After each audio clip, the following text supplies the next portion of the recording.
Hoje nós gostaríamos de falar sobre crucificando o narcisismo.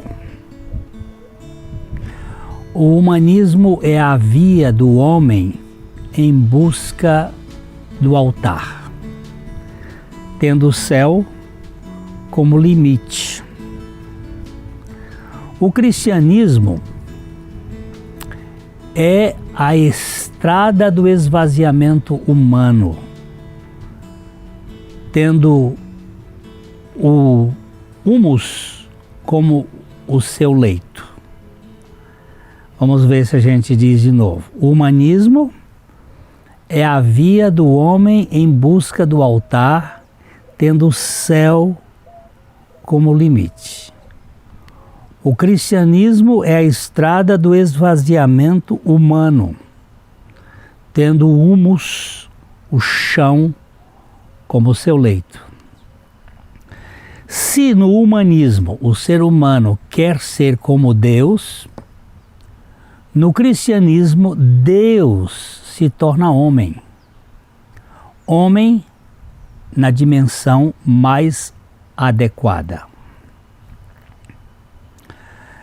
No humanismo vê-se o ser humano exaltando-se, se tornando cada vez maior. No cristianismo, o ser humano sendo humilhado, Deus humano, totalmente humilde, homem humilde. No humanismo, o ser humano quer ser como Deus e se esforça para ser visto, reconhecido, aplaudido. No cristianismo, Deus é um homem humano, sem qualquer mania de onipotência ou de querer ser exaltado. É o Filho do homem, na sua realidade mais legítima. Jesus, a encarnação de Deus, é o sujeito destituído de aspiração ao poder, à glória. Era uma pessoa vulgar, simples, um homem. Até mesmo para ser traído, um dos seus discípulos teve que dar um sinal, uma senha, beijá-lo. Ele era igual aos outros apóstolos, aos seus apóstolos. Não havia nenhuma distinção. Era uma pessoa sem ambição por altar, por trono, por pódio, por palanque, por plataforma, por púlpito, e sem nenhuma pira por degraus nas pirambeiras da vida. Ele não tinha isto. Era simples e humilde, manso e humilde de coração. O humanismo patrocina o alpinismo ao topo do poder. Queremos grandeza, elevação. É uma escalada pela hierarquia da glória, sendo o ópio que vicia as almas anãs dos pigmeus, que anseiam os lugares notáveis, de seres notórios. É a falência da queda, que gerou um estilo de gente carente e aspirante aos cumes. Há uma esteira rolante em busca da notoriedade. Isto é a pauta do humanismo. Toda criatura humana é carente e muitos buscam suprir as suas carências de significado pelos aplausos dos outros carentes. Nós ficamos dependendo do que os outros pensam a nosso respeito. Não temos uma realidade interna de sermos amados por um amor incondicional. No humanismo, os caras vivem encarando a sua aprovação pelos incentivos dos outros seres humanos também carentes. Por isso, vive-se na ditadura da cata às ovações, ao reconhecimento de plateias ávidas de espetáculos.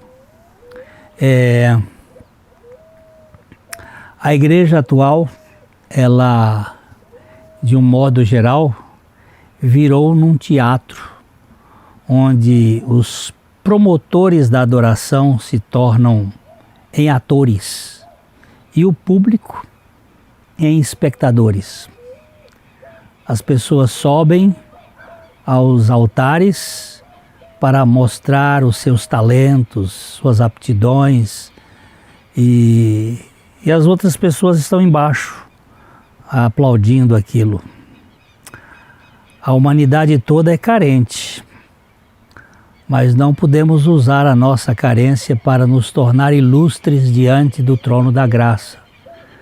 Na graça de Deus eu sou aceito, eu sou amado. Eu não preciso ter uma performance para tal. No cristianismo, a turma é ainda mais carente, embora as suas necessidades não sejam supridas pela aprovação alheia, mas pelo amor incondicional de Deus. Isto me dá uma segurança. Todos os cristãos verdadeiros vivem da suficiência de Cristo e jamais usarão o próximo como suporte para financiar a sua identidade. Não é o que você pensa a meu respeito, não é o que os outros dizem, é o que eu experimento à luz da palavra de Deus, o que Deus diz a meu respeito. Que eu sou uma nova criação, eu sou um amado eterno de Deus. No cristianismo nós somos carentes sim, mas nossa carência é suprida pelos altares do amor do Altíssimo, não os altares das conveniências humanas. A aceitação de Cristo nos é bastante. O cristão legítimo se basta da suficiência de Cristo e do seu amor eterno. Quando eu me vejo amado por Deus, porque Deus amou o mundo de tal maneira que deu seu Filho unigênito, para que todo o que nele crer não pereça, mas tenha vida eterna. João 3,16, isso me dá uma tranquilidade e uma consciência de que eu sou um amado de Deus. O profeta Jeremias, ele nos assegurou algo muito interessante. No capítulo 31, verso 3, que ele diz assim: de longe se me deixou ver o Senhor dizendo, com amor eterno eu te amei, por isso com benignidade te atraí. Amor eterno não tem data de validade, de perder a validade. Ele é amor eterno. Isto me dá uma serenidade muito profunda. Deus me ama. E isto me basta. Eu não preciso de outra realidade senão esta. É triste ver uma turma angariando os bravos e vivas da ovação nas redes sociais. É triste ver a adoração ser convertida em exibição de narcisistas que estão ali à busca de serem apreciados. Muitos se levantam para adoração, mas na verdade eles querem admiração. Tanto os ministros de louvor como os ministros da pregação correm o risco de se tornarem o alvo do reconhecimento. E nós precisamos ser tratados nesta área de modo específico. Eu estava falando que a adoração ela é substituída pela admiração. As pessoas dizem que estão adorando, mas elas querem ser admiradas. E é um risco terrível. Isso por causa das ideias que na maioria das vezes não são nossas, não são... É um plágio. É um plágio plástico de imitação caricata, roubando a cena daquele a quem dizem ser a causa da adoração e da mensagem. Mas de fato, quem está sendo reconhecido ali, que está sendo colocado em pauta, é o próprio pregador, ou o ministro de louvor. O apóstolo Paulo grita em 2 Coríntios 2,17, porque nós não estamos como tantos outros mercadejando a palavra de Deus. Antes, em Cristo é que falamos na presença de Deus com sinceridade e da parte do próprio Deus. Não é um negócio de mercado, é uma realidade real de pregação. Se é o cristianismo que pregamos, por que não pregamos somente a Cristo? Porque o cristianismo é Cristo, não somos nós. Por que essa ênfase tremenda no personalismo, na ideia de ser o centro? É uma grande tragédia ao pregarmos a Cristo quando nos apresentamos como atores principais e protagonistas do filme. Nós queremos que nós sejamos vistos. Todos correm esse risco. O humanismo religioso é assim. Até fala de Jesus, mas ele é só a azeitona da empada, como mero coadjuvante. Ele entra ali como Pilatos entrou no credo, simplesmente como alguma coisa, não como a realidade principal, como aquele que é a realidade. O que está em jogo é a nossa projeção, ou o papel que exercemos no cenário. Olhamos para o pregador e não para aquele a quem ele prega. Olhamos para a sua retórica, para a sua performance e não para a realidade espiritual. Paulo ainda continua dizendo em 2 Coríntios 4:5, porque não nos pregamos a nós mesmos, mas a Cristo Jesus como Senhor, e a nós como servos, como vossos servos, por amor de Jesus. É Ele que recebe toda a glória. Nós estamos aqui agora a pensar na crucificação desse narcisismo, dessa ideia de querer ser o principal. Alguém disse que há 3 tentações especiais que assaltam os líderes cristãos: a tentação de brilhar, a tentação de queixar-se e a tentação de descansar. A tentação de que ele seja o astro, a tentação de se queixar com as circunstâncias E também essa de descansar, de não buscar a evolução. Não sei qual é a pior, mas a necessidade de ser sol e não lua é terrível. O desejo de ser a estrela, a fonte da luz, e não um planeta ou um satélite iluminado, é uma ambição luciferiana. A lua reflete a luz do sol e o cristão reflete a luz de Cristo. O que nós precisamos entender é isto.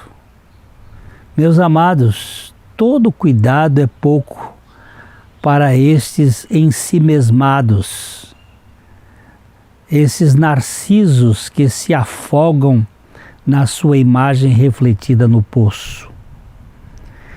Estão embevecidos e eu tenho que ter cuidado comigo se eu não estou me alimentando de algum narcisismo interno.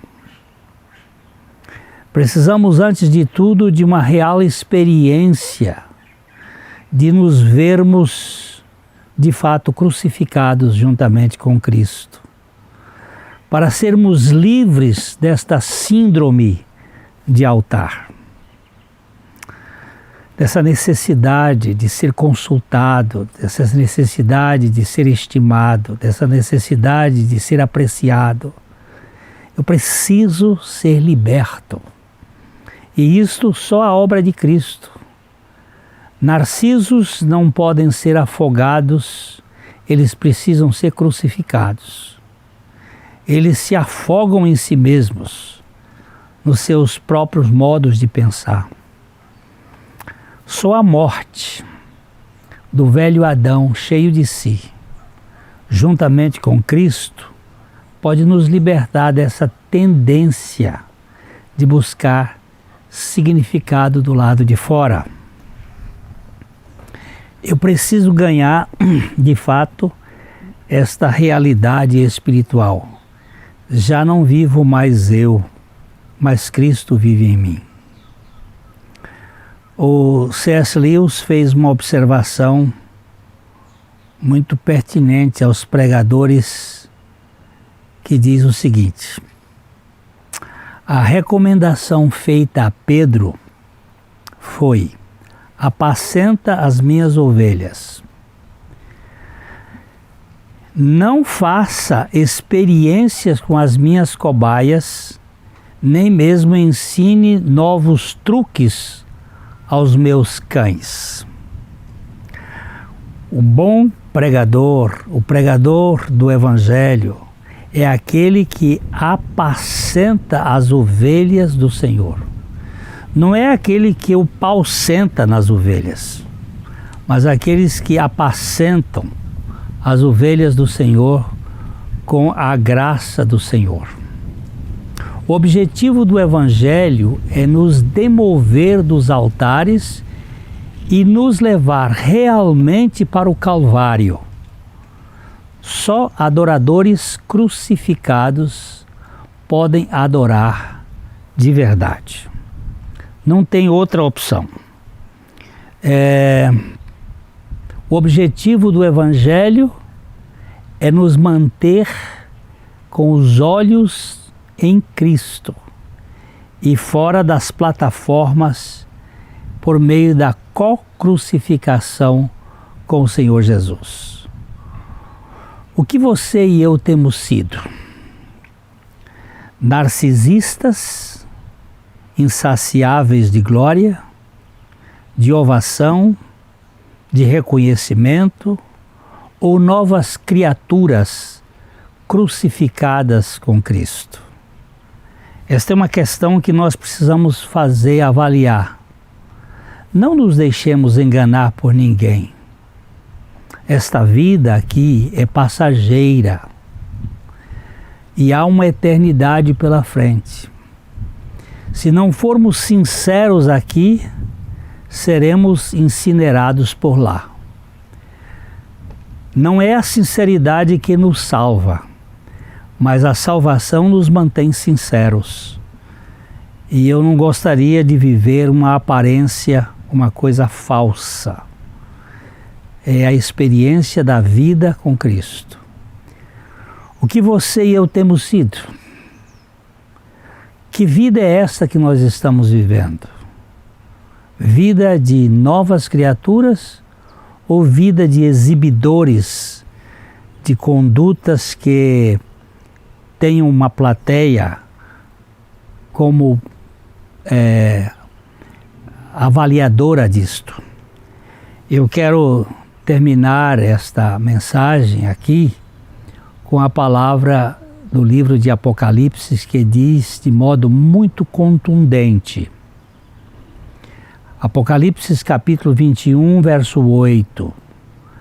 Mas os covardes, os incrédulos, os corruptos, os assassinos, os sexualmente impuros, os que praticam feitiçaria, os adoradores de ídolos e todos os mentirosos estão destinados ao lago de fogo que arde com enxofre.